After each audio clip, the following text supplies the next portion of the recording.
Randall Jarrell was one of the more prolific and productive members of the poetic community of the mid-20th century. He was a poet, very noted. He was a critic, a university professor, a poet laureate of the U.S., a friend and colleague to some of the great luminaries of that era. And yet his legacy comes down to us along with all of this great work, but his legacy on a popular level is really just reduced to 52 words. But what 52 words they are. Now, Jarrell was born in Nashville, Tennessee, educated at Vanderbilt University under Robert Penn Warren, Alan Tate, John Crow Ransom, the golden age of poetic scholarship in that time, quite frankly. Notably, they are all those three luminaries were all Southern agrarians, very conservative figures, and Jarrell did not share that with them. He was a much more liberal guy, but he followed along and he just soaked up whatever they had to teach in terms of poetry, which was considerable. He followed Ransom to Kenyon College, where he struck up a friendship with Robert Lowell, among others, and he also started teaching, and he earned a master's degree. And from there, he was off and on teaching at various colleges and universities around the country. He was writing criticism, writing essays for a number of magazines, and of course, he was publishing a fair amount of poetry throughout. He did, however, take a break in all that in 1942, where he joined the U.S. Army Air Force, before the Air Force was an independent branch. And he tried to become a pilot. He failed, but he became a navigator, and he served very honorably during that time of national global crisis. Throughout, he is publishing. But the career ended a little early. Maybe he felt he peaked too soon. Some speculate. Some critics say that, well, he became more. He was carrying the PTSD issues, let's say, of the war, even though he wasn't really in all that much close combat. But for one reason or another, he started to drink more. He started to become depressed, and he had some mental health struggles, including a suicide attempt that culminated in his untimely death in 1965.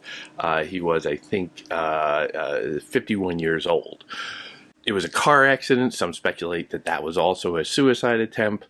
Okay, fine. Well, whatever. But the 52 words on which his reputation today rests is a single poem called "The Death of the Ball Turret Gunner."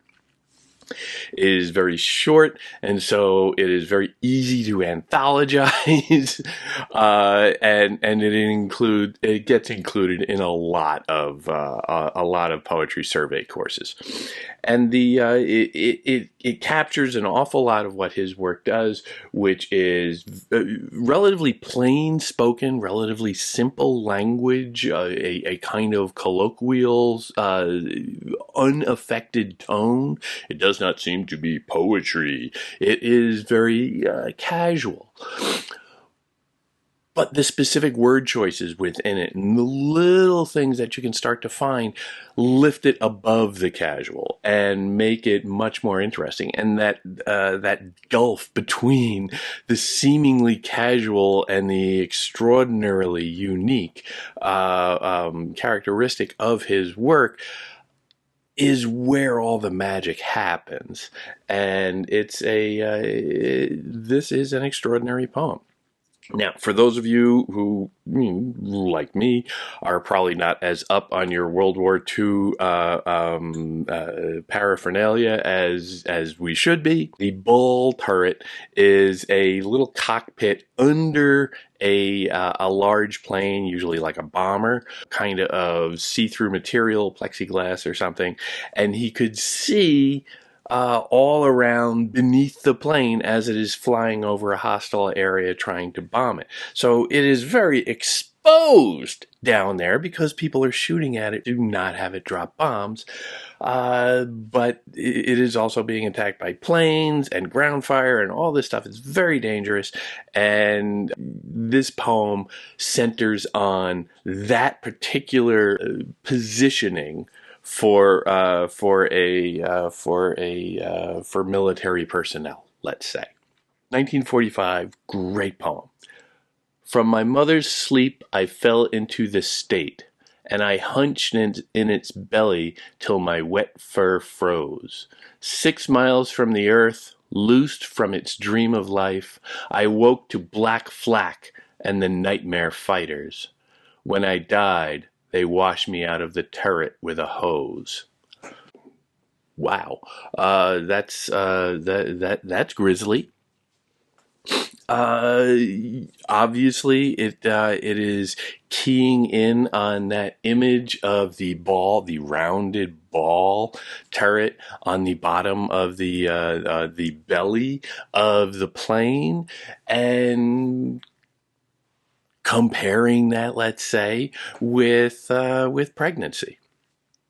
And it's really quite a visceral image of that warm, comforting, nurturing spot of a completely innocent fetus child, and the contrast with the reality of, well, okay, that child might grow up to sit in a ball turret and go to war and be in the most horrific, nightmarish, painful, agonizing situation it could possibly imagine.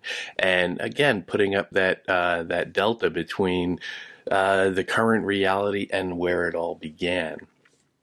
It is really quite gripping. But just a few things here. From my mother's sleep, it introduces that idea of maternity right away. It's not trying to be coy about that.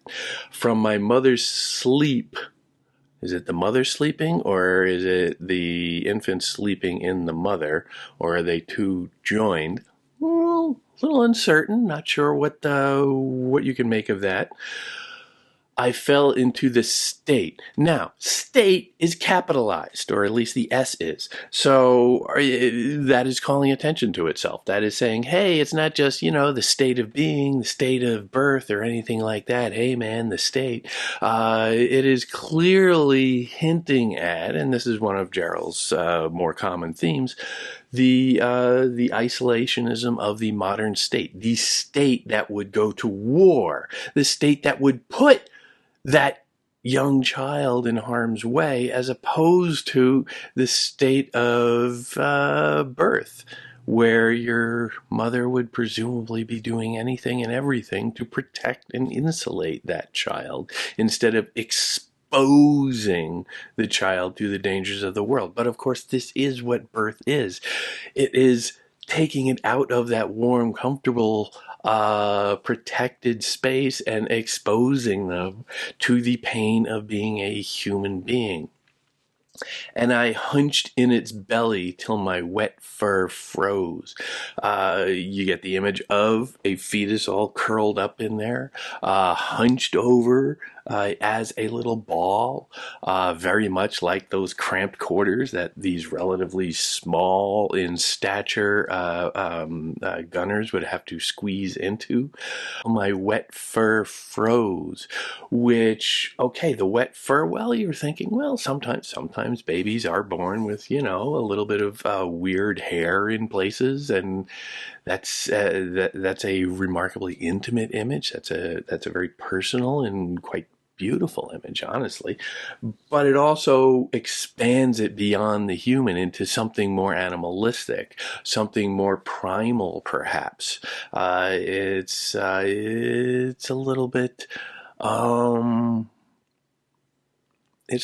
bestial in a kind of primitive way, and that hard word froze, coming off the alliteration, my fur froze. Again, leaning into these little poetic devices to call attention to what is important here. And the freezing, that sudden shift from the warmth and the comfort and the security to the danger, the horror. Wet fur froze 6 miles from Earth. That's very high up when you are flying. That is also well beyond the comfortable zone for these pilots who probably were very, very cold, huddled in those little bull turrets, or really anywhere on the plane. They probably weren't particularly well heated. Loosed from the dream of life. And there we get a weird kind of poetic-y sound to it. Loosed from the dream of life. Loosed in life, alliterative, but spread apart by a couple of words there, so it's a little bit disquieting. Loosed from its dream of life. I woke to Black Flak and the Nightmare Fighter. So you go from that somewhat ethereal, poetic, loose from the dream of life, to a reality that is much harsher, and the poetical nature of the line is completely stripped away. I woke to Black Flak and the Nightmare Fighters. Black Flak ends any presumption of poetry is supposed to be beautiful. It is a hard sound, and again, the rhyming leans into the conspicuousness of it, the deliberate conspicuousness of it that says, "Pay attention to this."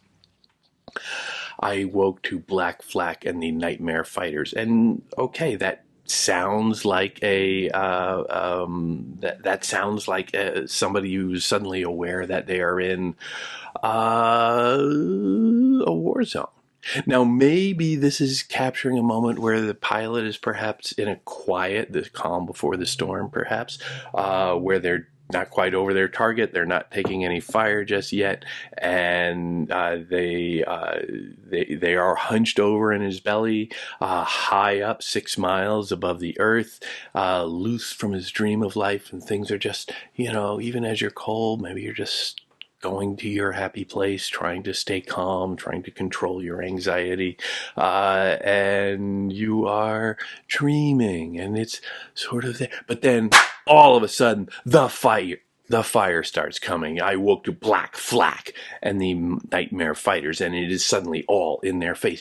But this is also, you have to figure, a kind of experience of being born, when you're going from that warm protected space and you're shot out into this very brightly lit room with lots of people and noise and everything going on, and it's got to be quite jarring on a sensory level. Even before you can understand anything, it is just jarring. And so that the poem is packing in that experience as well.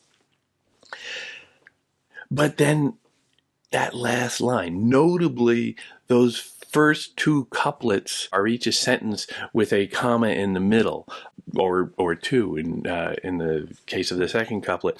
But that last single line is its own sentence. It's its own thing. And so this sort of works mechanically, not unlike a Shakespearean sonnet, just condensed down a couple of lines, where you have 2 couplets and then the twist at the end. And then the twist at the end is it is just a plain statement. There's no poetry in it. When I died, they washed me out of the turret with a hose.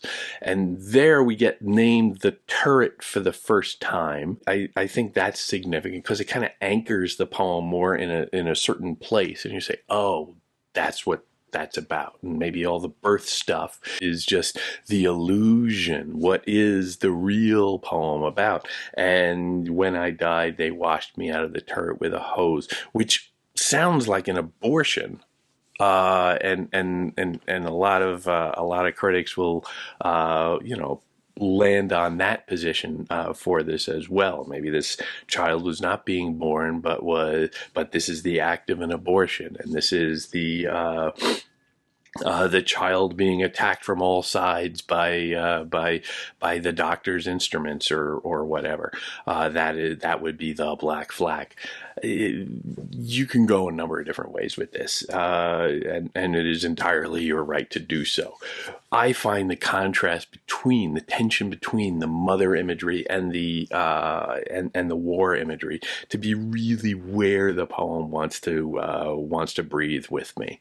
When I died, they washed me out of the turret with a hose. It's just so plaintive and so okay.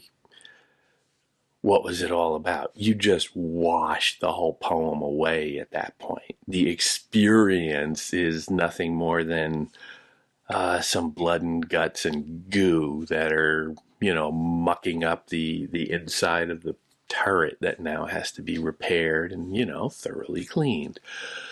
It is a striking poem. It is a great poem.